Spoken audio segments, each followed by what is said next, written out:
धर्म संस्थापनार्थाय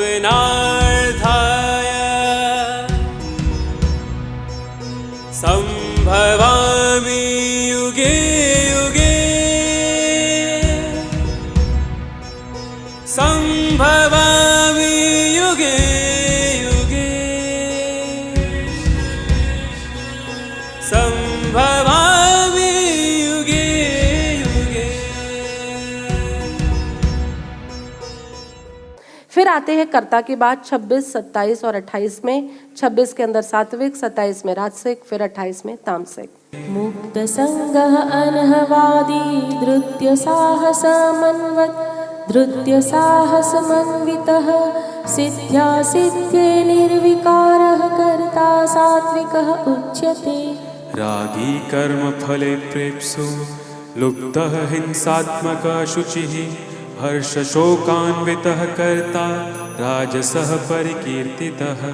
अयुक्तः प्राकृतः स्तब्धः शठनिष्ठः कृतिकः अंसः विषादी दीर्घसूत्री च कर्ता तामसा उच्यते।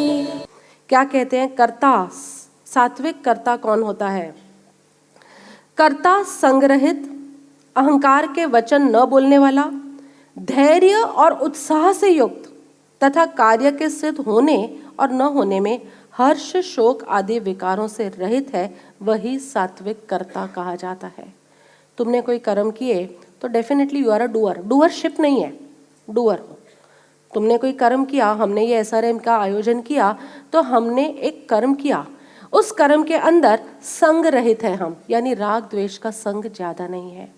संग रहित है इसका मतलब बहुत लोगों की पहले से ही कोई कामना ही नहीं होती कि ये आए, ऐसे आए, इस तरह से आए, न राग द्वेष का भाव, न बाहरी परिस्थितियों की कामना। ज्यादातर लोगों को कुछ नया अच्छा करने में भी पहले कामना क्या होती है, जरा ये परिस्थितियां मेरी अच्छी हो जाए ना, उसके बाद हम सत्संगों को ज्वाइन करेंगे। जरा इतना हम कमा के अपना बैंक बैलेंस कर देना, उसके बाद हम इतना कर्म करेंगे। तुम्हें लग रहा होगा रीम फार्मा का तो बहुत बड़ा बैंक बैलेंस है, तुम आ जाना, कभी भी आ जाना, मैं तुम्हें पूरी बैलेंस शीट दिखा दूंगी। कोई बड़ा लंबा चौड़ा बैलेंस ही नहीं है। और पूछा था मैंने इनसे कि तुम्हें बैलेंस रखना है, कभी कभी चिंता होती है इनको कि बहुत बड़ा बैंक बैलेंस नहीं है, ऑल्दो एसेट्स वगैरह है इनके पास, लायबिलिटीज कुछ है नहीं और एसेट है, कभी हमें ज़रूरत पड़ी तो मैं इनको पूछती हूँ क्या ज़रूरत पड़ी तो क्या, रहने को घर है? घर है तुम लोगों के पास?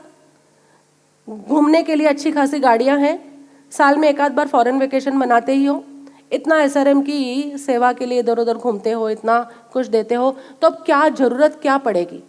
तो एक आध बार गलती से गौतम प्रभु ने कह दिया था भाई कोई बीमार हो जाए तो थोड़ा बहुत तो बैलेंस होना में, इतना तो है, बाकी उसके लिए ऑल्टरनेट ऑप्शन है कि तुम मेडिक्लेम होता है, क्या होता है, ऐसा कुछ करा लो और क्या। बाकी जिस धन का संग्रह तुम ये सोचकर करोगे कि आगे बीमारी में काम आएगा, वो धन तुम्हारा बीमारी में ही काम आएगा। मेक श्योर तुम आद्य शक्ति हो। तुम पैसों का संग्रह करते हो कि बच्चे हमारे फॉरेन पढ़ने जाएंगे, 40 लाख 50 लाख इतना लगता है, लेकिन हमने कभी 40-50 लाख संग्रह ही नहीं किए, तो हमारा पूत भी ऐसा निकला, उसको बाहर जाकर पढ़ने की कोई कामना ही नहीं है। इतना भी पढ़ाई मुश्किल से धक्के मार के कराया उसको कि इतना तो पढ़ना ही पड़ेगा, लेकिन उसको पूछती हूँ कभी जाना है तुझे, जा US हार्वर्ड कहीं पढ़कर आ, लेकिन कोई ज़रूरत ही नहीं है। और उसके दिमाग में ज़रूरत क्यों नहीं लगी? क्योंकि हमने उस ढंग से पैसा कभी इकट्ठा ही नहीं किया। तुम जिस ढंग से पैसा इकट्ठा करोगे बेटी की शादी में काम आएगा, बेटी की शादी में काम आएगा, इसलिए पैसा तुम्हें ऐसा ही लालची समधी मिलेगा, ऐसा ही लालची समधी। और जिसने इस ढंग से, मैं मजाक नहीं कर रही, ये नियति का विधान है, हंसते हंसते तुम्हारी खोपड़ी में डाल रही हूं, अभी इस वर्तमान को जियो। ठीक है, संभाल के रखो, बेटी के शादी के लिए पैसा चाहिए ही चाहिए, लेकिन इस इतना ज्यादा तुम इकट्ठा करके रख रहे हो, तुमने स्टैंडर्ड ऑफ मैरिजेस इतना बढ़ा दिया है कि जिसके पास नहीं है ना, वो भी बेचारा तुम्हारी देखा देखी में करना शुरू कर देता है। तुम इससे अच्छा ऐसा, जो भी तुम्हारा संयम है, जो भी तुम्हारा कंट्रीब्यूशन का जो भी भाव है, उस भाव से तुम रिटर्निंग अपना शुरू करो, लौटाओ, दुनिया को लौटाओ। क्या कुछ नहीं ले रहे तुम इस दुनिया से, बताओ? श्वास ले रहे हो, फल ले रहे हो, फूल ले रहे हो, सुगंध ले रहे हो, क्या कुछ नहीं लेते इस माँ प्रकृति से, लेकिन लौटाने के टाइम हम कितने कृपण हो जाते हैं। तो मेक श्योर कि तुम्हारा जो भी कर्म है, कर्ता यानी तुम्हारा, अब कर्ता की बात चल रही है, संग रहित हो। एक तो राग द्वेष का भी संग ना हो, और दूसरा बहुत लोगों के या अपनी वस्तुओं के संग की भी कामना रहित जब तुम्हारा संग है, फ्यूचर की कोई ऐसी कामना रहित, तो वो अपने आप तुम्हारा जो कर्ता है, डूअर है, वो सात्विक डूअर हो जाता है। और सात्विक डूअर जो है वही सन्यासी बन सकता है। मेक श्योर ये मत भूलना, सात्विक डूअर जो है वही सन्यासी बनेगा। अहंकार के वचन नहीं बोलता ये जो सात्विक डूअर है, कहीं पर भी ठीक है आयोजन किया इतना बड़ा, लेकिन बार बार देखा हमने कैसा कर दिया, देखा तुमने हमने कैसा आयोजन किया, कहीं उसके अहंकार का वचन ही नहीं होता। और उसको तो तुम लोगों ने बहुत अच्छे से रिप्लेस किया, सब प्रभु कृपा है, सब प्रभु कृपा, लेकिन भीतर भाव भी ऐसा ही होना चाहिए। धैर्य और उत्साह से युक्त बड़ी प्यारी मैत्री है ये मैत्री मुझे वचनामृत जी पढ़ती थी ना तब से पसंद है। धैर्य भी चाहिए, उत्साह भी चाहिए, बड़ा अद्भुत कॉम्बिनेशन है ये। तुम उत्साह में होते हो तो धैर्य चूक जाते हो, तुम धैर्य में होते हो तो इतने डल हो जाते हो कि उत्साह ही नहीं रहता करने का। But what a lovely combination, धैर्य भी है, पेशेंस, पेशेंस किसके लिए? वो कार्य परिणाम तक पहुंचे तब तक के लिए पेशेंस चाहिए।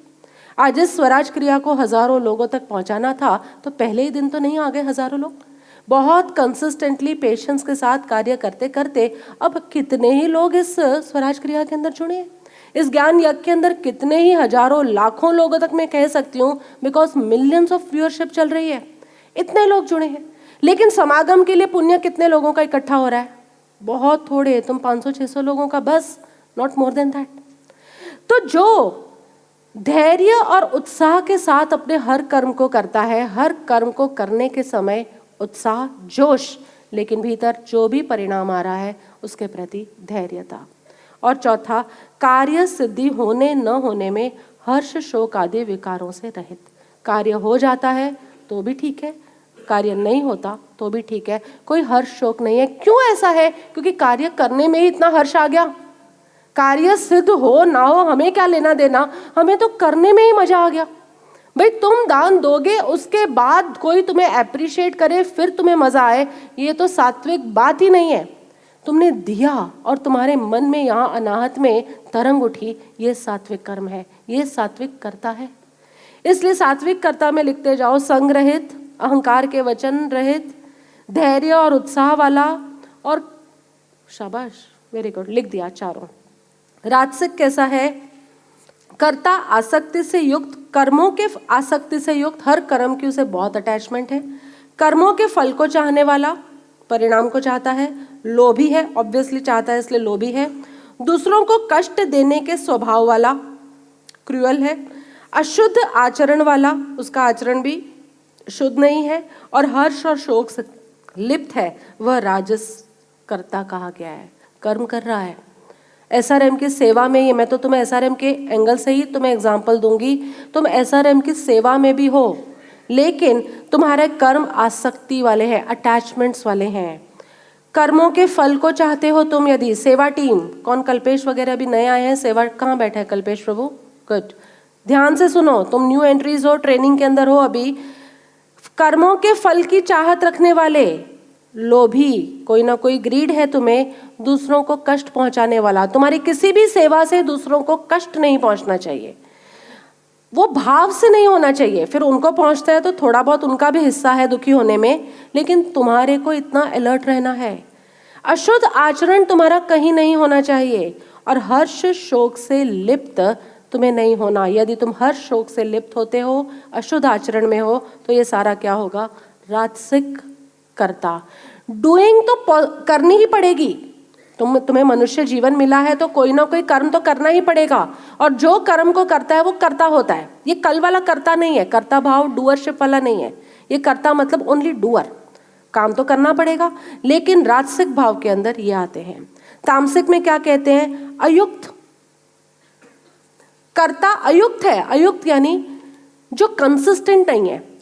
इस बार सेवा की, अगली बार शिविर में छोड़ दिया, फिर किया, फिर छोड़ दिया, ये कंसिस्टेंसी नहीं है। जो किया तो शुरू किया तो कभी भी उसमें ब्रेक भी नहीं लगता और यू टर्न भी नहीं आता। इनफैक्ट एक्सीलरेटर ही आगे बढ़ता है, और तेज और तेज और ज़्यादा और ज़्यादा। तुम गाड़ी भी चलाते हो तो कब मज़ा आएगा गाड़ी चलाने में? बार बार ब्रेक मारनी पड़े और बार बार यू टर्न लेना पड़े? नहीं, जो गाड़ी चलाते हैं उनको पता होगा, बार बार हर 10 सेकंड के बाद ब्रेक मारनी और हर 20 सेकंड के बाद यू टर्न लेना पड़े, तुम्हें मज़ा आएगा गाड़ी का? तुम कहोगे इससे अच्छा चल के चले जाएं, हम पैदल चले जाएं। इसी तरह तुम्हारे हर सेवा के अंदर हर थोड़े थोड़े दिनों में ब्रेक लग रही है या संसार की तरफ यू टर्न हो रहा है, तो वो सेवा हमारे यहाँ किसी काम की नहीं है। वो राजसिक लक्षण, ये तामसिक लक्षण वाला है, अयुक्त है, हमारे लिए उपयुक्त नहीं है। शिक्षा रहित, जिसके अंदर राइट रॉन्ग की समझ ही नहीं है, वो तामसिक करता है। हठी, जो स्टबन है, जिद्दी है, मैं इसी सेवा में रहूंगा, मुझे दूसरी सेवा में नहीं डालो, मुझे इसमें ही मजा आता है। तुम्हारा मजा किरकिरा करने तो तुम्हें यहाँ बुलाया है। जो तुम्हें हर चीज में मजा आने लग गया है वहां से उठा के दूसरे में डालेंगे, तभी तो तुम्हारा कर्ता पने का घमंड टूटेगा और तभी तुम्हारी तामसिक वृत्ति भी टूटेगी। इसलिए तामसिक कर्ता कैसा होता है? पहला अयुक्त, दूसरा शिक्षा से रहित, तीसरा घमंडी, स्तब्ध। स्तब्ध लिखा है वो भी ठीक है, वो हमेशा हर बात पर अच्छा ऐसा हो गया, हमें तो पता ही नहीं चला, कब आपने ये इन्फॉर्मेशन दे दी, हमें तो कुछ मालूम ही नहीं पड़ा। ये जो बात बात में स्तब्ध हो जाता है, आश्चर्य में चला जाता है, ये भी तामसिक है। उसमें धैर्य नहीं है। अरे नहीं पता चला तो अभी बता तो रहे हैं। कितने ऐसे होते हैं ना, कितनी बार नीलेश प्रभु का रिएक्शन होता है, क्योंकि वो सेवा की मीटिंग्स में होते नहीं है, तो कई बार अरे ये कब पक्का हो गया, मुझे तो पता ही नहीं चला। अरे बता तो रहे हैं अभी तुम्हें, तुम सेवा की मीटिंग में नहीं होते हो, तो इसीलिए तो तुम्हें अब बता रहे हैं कि भाई ये पक्का हुआ है, इसको हमें इस तरह से फॉलो करना है, दैट्स ऑल। लेकिन बात बात में जो आश्चर्य में चला जाता है, ये चेंज कब किया, ये ऐसा कब किया, तो ये तामसिक करता है। कर्म कर रहे हो इसलिए करता तो हो, लेकिन कोई आश्चर्य करने की बात ही नहीं है। जरा प्लान चेंज हुआ, यू ऑल्सो चेंज। ये हट क्या है कि हमने ऐसा कहा था तो ऐसा ही होना चाहिए। मैंने नया प्रभु के अंदर ये फ्लेक्सिबिलिटी बहुत देखी है। ऐसा किया, हाँ ऐसा कर लेंगे प्रभु, ऐसा कहा और मेरे प्लान तो तुम मेरे साथ 12 घंटे रहो ना तो सिर फोड़ लोगे अपना। अहंकार वाला सिर फोड़ लोगे, ये कह रही हूँ। लेकिन मेरे प्लान्स भी कई बार बहुत फास्ट चेंज होते हैं। अभी वो कमरे से गए होंगे तब मैंने बोला होगा 10 बजे नाश्ता करूंगी, और वो 10 बजे लेकर आए होंगे तो मैं कहूँगी 10:30 करूंगी। लेकिन वो तुरंत, अरे प्रभु आपने कहा था ना 10 बजे करोगे, अब वापस। She never argues, never. तुम लोगों ने देखी है उसकी सेवा, सो फ्लेक्सिबल। सेवा के अंदर, कर्ता के अंदर कोई डूअरशिप भी नहीं है और डूअर के अंदर तामसिक का लक्षण नहीं है। नेवर क्वेश्चंस एनीथिंग, जो भी है हाँ ऐसा है तो ऐसा कर लेंगे। दूसरों की जीविका का नाश करने वाला, यानी दूसरों के प्रति गलत भाव रखने वाला, दूसरों की कोई भी, वो आगे बढ़ रहे हैं उन्हें पीछे करने वाला। अरे सेवा में आगे बढ़ रहे हैं, इन्हें पीछे खींचो, हमें आगे आना है।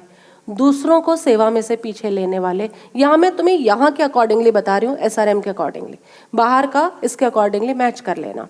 शोक करने वाला, बात बात में शोक करने वाला। काम तो कर रहे हो तुम, करता हो बराबर है, SRM की सेवा ही कर रहे हो, लेकिन बात बात में शोक हो जाता है, बात बात में दुखी हो जाते हो। अरे कोई अच्छा लिख ही नहीं रहा, कोई अच्छा आजकल बोल ही नहीं रहा। ये बार बार में शोक करने वाला तामसिक करता है। आलसी, डेडलाइंस को क्रॉस करने वाला, जो डेडलाइंस को क्रॉस करके, उसका काम होता परफेक्ट है लेकिन हर बार डेडलाइन को क्रॉस करके। और वैसे हमारे ध्वनिल प्रभु भी समझ गए, कहाँ बैठे हैं ध्वनिल प्रभु, हाँ वो आप भी समझ गए हो। उसको पता है हर कार्य के लिए, ये ध्वनिल प्रभु के पास हमारा पूरा पब्लिकेशन, प्रिंटिंग सब कुछ चलता है। तो पार्थ प्रभु हमेशा डेडलाइन क्रॉस कर जाते हैं हर काम के लिए, और मैं उसको बोलती हूँ कि भाई कैसे होगा ये काम। अरे वो ध्वनिल प्रभु है ना, ध्वनिल प्रभु है ना, इन दोनों की क्या साठगांठ है मुझे समझ नहीं आता। But finally everything arrives on time here, यहाँ पर सब कुछ समय पर हो जाता है। लेकिन ये डेडलाइन क्रॉस करने की जो आदत लगी है ना तुम लोगों को, ये तामसिक करता है। डेडलाइन के अंदर ही काम करो। और दूसरा ऑप्शन भी है, डेडलाइन को लंबा रखो, डेडलाइन को हमेशा लिविंग रखो मेरी तरह।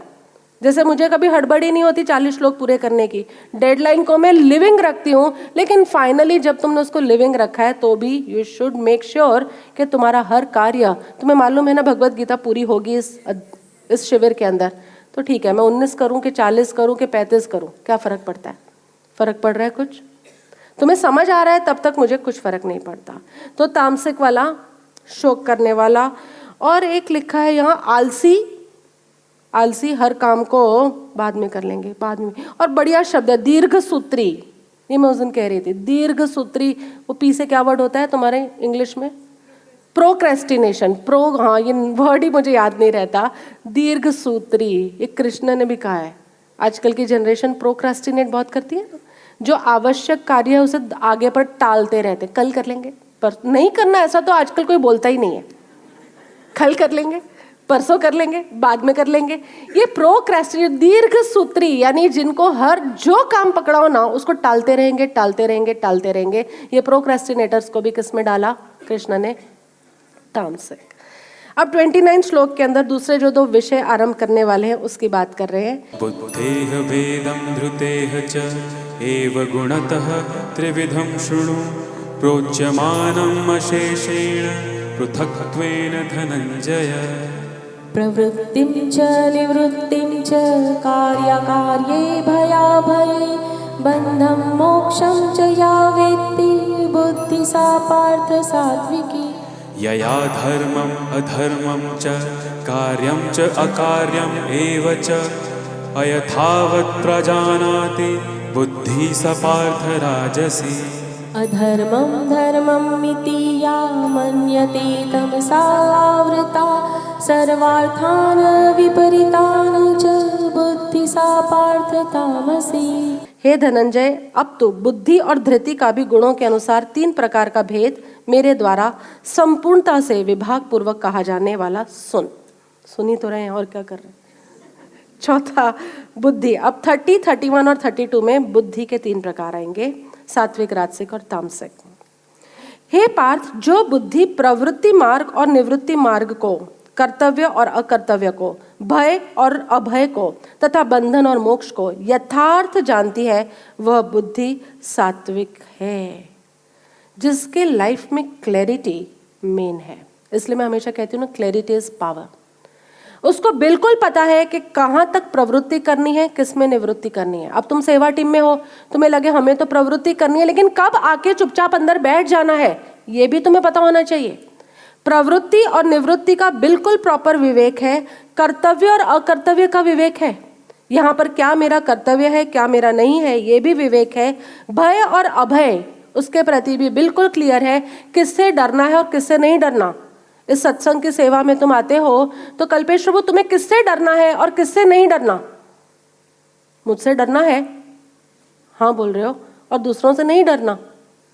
तुम पाप में ना चले जाओ, तुम अहंकार में ना चले जाओ, तुम कर्ता भाव में ना चले जाओ, इससे भय रखना है कि कहीं इस बार इतनी मेजर सेवा के अंदर मुझे फ्रंट रो के अंदर ले आए हैं सेवा में, तो कहीं मुझे कर्ता भाव ना आ जाए, अहंकार ना आ जाए, मुझसे कुछ रॉन्ग डिसीजंस ना ले जाए, इसका भय रखना है। लेकिन जब सेवा में हो तो पूरे अभय होकर तुम्हारे को सेवा देनी है।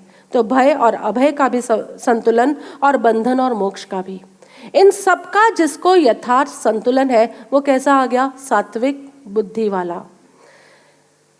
राजसिक बुद्धि कैसी है? हे पार्थ, मनुष्य जिस बुद्धि के द्वारा धर्म और अधर्म को तथा कर्तव्य और अकर्तव्य को भी यथार्थ नहीं जानता, वह बुद्धि राजसिक है। तुम अलर्ट नहीं हो, तुम कॉन्शियस नहीं हो, तुम सतत इंट्रोस्पेक्शन नहीं कर रहे हो, तो तुम्हारे भीतर जो भी तुम अच्छे से भी अच्छा कर्म कर रहे हो, तुम्हारी बुद्धि के अंदर सतत राजसिकता छाई हुई है। और तामसिक बुद्धि कैसी है? हे अर्जुन, जो तमोगुण से घिरी हुई बुद्धि अधर्म को भी यही धर्म है ऐसा मान लेती है तथा इसी प्रकार अन्य संपूर्ण पदार्थों को भी विपरीत मान लेती है, वह बुद्धि तामसिक है। बिल्कुल उसको उल्टा ही सब कुछ समझ में आता है, अधर्म को धर्म मान लेती है। विपरीत बुद्धि यानी सुख तो संपत्ति में है, उसका कर्ता तो है ही इज डूइंग, लेकिन उसको क्या लगता है सुख सारा कहाँ है? संपत्ति में है। सुख सारा कहाँ है? भोग में है। सुख सारा कहाँ है? विलास में है। तो जो उल्टा ही मान के सारे कर्म कर रहा है, करता है वो, तो वो कौन सी बुद्धि हो गई? तामसिक बुद्धि। तुम कौन सी बुद्धि में हो? फिर बोलोगे राजसिक। मुझे मालूम है तुम कहोगे हम तामसिक भी नहीं है और सात्विक भी नहीं है, लेकिन यही सत्व की तरफ जाना, विवेक की तरफ जाना, बुद्धि के अंदर विवेक प्रकटता है, वही सात्विक बुद्धि है। जैसे बहुत क्लियरली पता है इतना करना है और ये नहीं करना। क्या करना है इसकी खबर होना खाली विवेक नहीं कहा गया। क्या करना है और क्या नहीं करना, दोनों की यथार्थ खबर, इसको विवेक कहा गया है। Vivek doesn't mean what to do, what to do, what to do, what not to do also, you know it very clearly. ये विवेक है और यही विवेक लोगों में प्रकट नहीं होता।